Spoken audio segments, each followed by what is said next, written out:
कुल्टी में नई ESI dispensary का मंत्री मलय घटक ने किया उद्घाटन।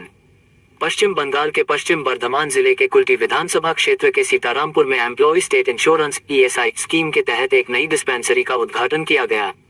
राज्य के कानून और श्रम मंत्री मलय घटक ने खुद दिया जलाया और रिबन काटकर employ state insurance ESI scheme के तहत नई डिस्पेंसरी का औपचारिक उद्घाटन किया।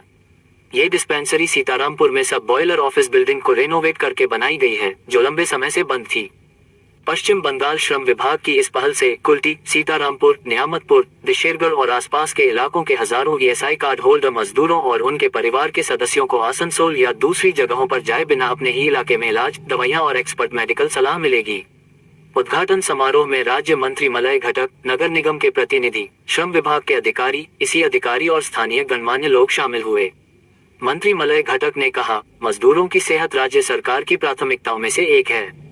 इस डिस्पेंसरी के खुलने से अब से कबीले के मजदूर भाई बहनों को आसानी से और जल्दी इलाज मिल सकेगा। स्थानीय निवासियों और मजदूरों ने इस पहल का स्वागत किया है। उनके शब्दों में, अगर आप इतने लंबे समय तक बीमार रहते थे तो आपको आसनसोल जाना पड़ता था, जिसमें बहुत समय और पैसा बर्बाद होता था। अब इलाज आपके दरवाजे पर है, ये सच में एक बड़ी राहत है।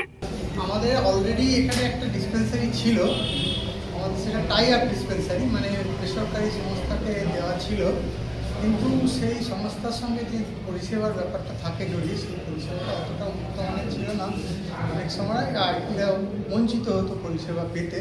সেই জন্য শ্রম দপ্তর থেকে আমাদের ডিসিশন হয়েছে, আমরা বেশ কয়েকটা যেগুলো টাই আপ ডিসপেন্সারি আছে সেইগুলোকে আমরা একে একে নিজেরা অধিগ্রহণ করে নিজেরাই চালাবো। শ্রম দপ্তরের নিজস্ব পার্মানেন্ট এমপ্লয়ি দিয়ে চালানো হওয়ার সিদ্ধান্ত হয়েছে, এটা শ্রম দপ্তরের সিদ্ধান্ত। তার মধ্যে আমাদের অঞ্চলে প্রথম এটা শুরু হওয়ার প্রচেষ্টা হলো। এর ফলে কী হবে, যে কন্ট্রাকচুয়াল ডাক্তারদের দিয়ে বা যে কোনো রকম ডাক্তারদের দিয়ে আমরা পার্মানেন্ট ডাক্তার দিয়ে এটাকে চালাবো।